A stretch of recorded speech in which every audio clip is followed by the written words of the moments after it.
Nah sekarang ini nih di Pulau Beefy Island, bajak laut Kurohige itu nampaknya akan segera turun tangan nih dalam rangka membantu Aokiji Kuzan menghadapi legenda angkatan laut Monkey D. Gap. Kelanjutan pertempuran antara dua orang yang sempat berhubungan erat sebagai guru dan murid itu akan makin kompleks lagi nih. Lantaran Gap sendiri menginginkan Kuzan untuk kembali ke angkatan laut. Tapi sebagai orang yang punya ideologi kuat nih, Kuzan tak bergeming sedikit pun. Artinya paham keadilan dari ideologi yang Kuzan pegang tak akan goyah hanya dengan hal eksternal.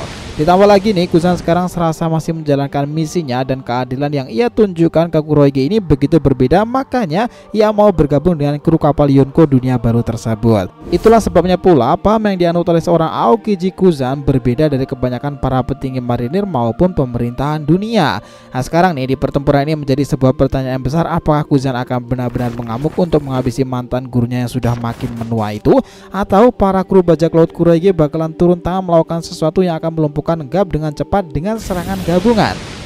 Ini akan menarik nih. Kita akan bahas lebih dalam.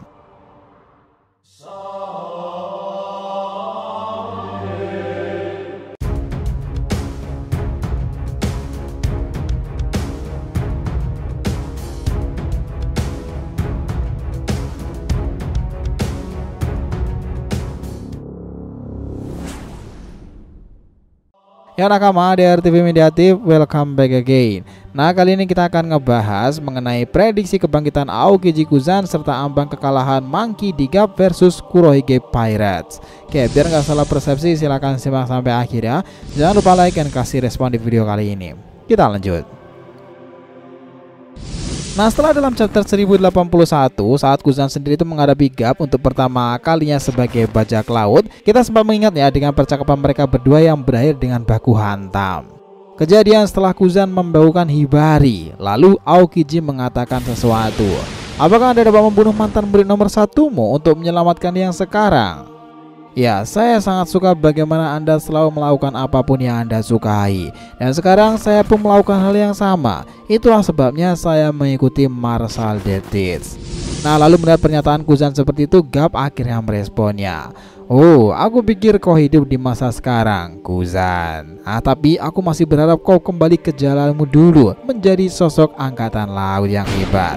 Ya sebenarnya dalam chapter 1081 Gap sendiri itu masih mencoba merayu kepada Aokiji agar ia kembali nih, tetapi sayangnya permintaan itu ditolak mentah-mentah karena Aokiji punya jalan keadilan dan ideologinya sendiri. Bahkan nih Kuzan itu saja mengingat perkataan Gap dahulu bahwa kau harus menentukan apa yang seharusnya menjadi pilihanmu. Nah lalu setelah itu Kuzan tetap yakin pada paham keadilan dan bergabungnya ia dalam kelompok Kurohige itu, lalu mengikuti apa yang menjadi visi Marshal Deeds. Setelah itu nih pertempuran mereka benar-benar dimulai. Kuzan mulai menggunakan serangan bola es kala itu kepada Gap. Ini memang mirip nih seperti yang dia lakukan dengan Shirohige kala itu di perang Marineford. Tetapi Gap memecahkan es itu dengan sangat mudahnya. Dan tiba-tiba Gap meraih kepala Kuzan itu lalu menggunakan sebuah serangan baru. Sembari melakukan itu Gap mengatakan sesuatu.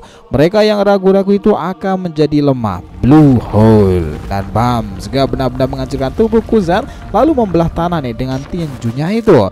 Di sini terlihat seluruh tubuh Kuzan itu jatuh ke tanah. Nah ini menarik kan? Pertanyaan sekarang, apakah Kuzan selemah itu dan kalah cepat dalam pertempuran melawan kakek tua yang umurnya hampir mendekati 90 tahunan? Nah kami rasa nggak akan berakhir seperti itu. Ketambahan di pertempuran itu berada dalam sarang bajak laut terganas generasi ini, Blackbeard. Malahan nih pada akhirnya nanti ini bisa menjadi bumerang tersendiri buat Monkey D. Gap loh.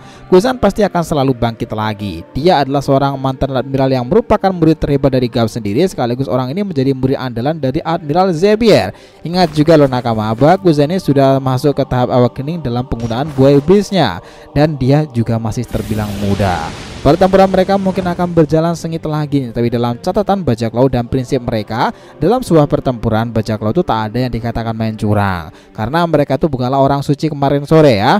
Mereka adalah para kelompok perompak bajak laut, dan itulah yang juga dikatakan oleh Ben Beckman kala itu ketika menghadapi para bandit kuno. Lalu bagaimana dengan kru bajak laut Kurohige sendiri? Ya tentu nih mereka akan bertindak sama. Meskipun Gap sendiri adalah seorang legenda besar angkatan laut satu era yang sama dengan Shirohige, mereka juga memiliki ambisi besar untuk ikut serta menumbangkan Gap sendiri dan menghancurkan era lalu. Dan harus ingat nih bahwa dalam markas itu masih ada beberapa member terkuat para kapten yang bisa aja turun tangan. Sekarang bayangkan jika bajak laut Kurohige itu berhasil mengalahkan Garp dengan berbagai cara yang mereka lakukan, nama, pamor, kekuasaan mereka tuh akan mereka dapati karena telah berhasil mengalahkan seorang legenda besar angkatan laut. Dan dengan ini pemerintah dunia akan memberikan mereka gelar baru bahwa di sana negeri bajak laut yang ditakuti berada dalam kekuatan kelompok Blackbeard. Yaitu sangat masuk akal kan? Dan sekarang pula nih, apa yang ditunjukkan oleh Aokiji itu adalah bentuk dari ideologi yang tak tergoyahkan nih. Meskipun ia bekas angkatan laut, tetapi itu sama sekali tak berpengaruh untuknya meskipun lawan yang dihadapinya adalah gurunya sendiri, seorang Vice Admiral angkatan laut. Nah, ideologi yang sangat berbanding terbalik dengan Akainu itu menjadi awal bagaimana keduanya berseteru dan berdatang keadilannya masing-masing. Dan untuk konteks Kuzan ini menarik karena meskipun ia bergabung dengan bajak laut Kurohige, Kuzan sempat mengatakan kepada Smoker, "Smoker ya, aku tetaplah diriku yang dulu, tak ada yang berubah." Nah, di sini sepertinya kita dijelaskan lagi bahwa meski Kuzan itu bergabung dengan Kurohige, ideologinya itu tak pernah berubah.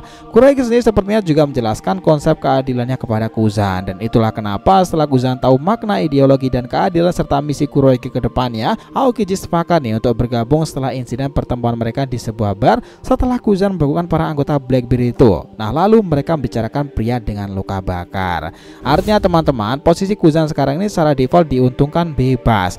Jika ia mengalahkan Garp, ia akan mendapatkan atensi pemerintahan dunia, dan pemerintahan dunia tetap akan rugi. Kenapa? Karena pemerintah dunia tak akan semudah itu mendekatinya karena dia dalam perlindungan bajak laut Yonko Kurohige.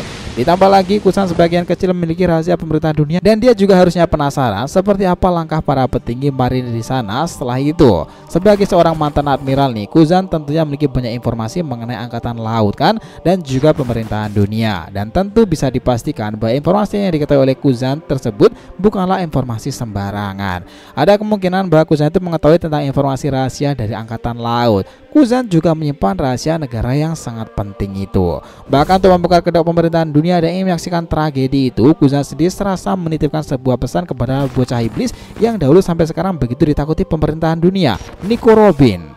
Kuzan serasa bertaruh dengannya. Diperjelas dengan ucapannya yang mengatakan kala itu, jika tatapan sedih seorang gadis kecil di Pulau Ohara menggenggam takdirnya sendiri. Nah, ini pun menarik karena pada akhirnya Kuzanlah yang memberikan jalan untuk Nico Robin kabur melarikan diri lalu selamat dari insiden mengerikan dari pemerintahan dunia itu, Buster Call.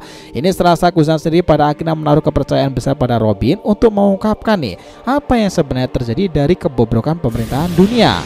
Dan yang menarik teman-teman, setelah informasi flashback Ohara itu dimunculkan dalam Art Egghead ini serasa nyambung lagi bahwa ada kemungkinan terbesar jika Kuzan dan Jaguar di Saulo kala itu hanya sedang bermain-main. Artinya mereka berdua itu adalah teman baik nih, dan orang dengan luka bakar yang sedang dicari selama ini adalah Jaguar. Sementara ketika bergabung dengan Kurohige, Kuzan mengatakan kepada mereka semuanya, mungkin aku orang itu. Serius, satu-satunya ingatanku tentang Poneglyph ada di Ohara. Kala itu aku telah melihat batu berwarna merah di tempat itu. Aku rasa aku telah mengingatnya. Nah, ini bikin kita penasaran kan, karena serasa Kuzan sendiri itu melindungi sosok Jaguar dari kejaran para monster bajak laut tersebut. Dan kita tahu bahwa Kuzan juga memiliki luka bakar. Dirinya itu serasa menyemplungkan diri untuk masuk ke sarang para monster itu mencari sesuatu, dan dengan berbagai risiko seperti sekarang ini, dia akan bangkit kembali untuk mengalahkan gurunya sendiri yang sudah semakin tua itu dan sudah semakin melemah, Monkey D. Garp. Itu akan menjadi pertempuran yang bagus nih. Makin kacau lagi One Piece chapter berikutnya. Gimana menurut kalian? So, itulah tadi pembahasan kita mengenai prediksi kebangkitan seorang Aokiji Kuzan serta ambang kekalahan Monkey D. Garp versus Kurohige Pirates. Thanks a lot guys telah menonton video ini, and we'll be come back again.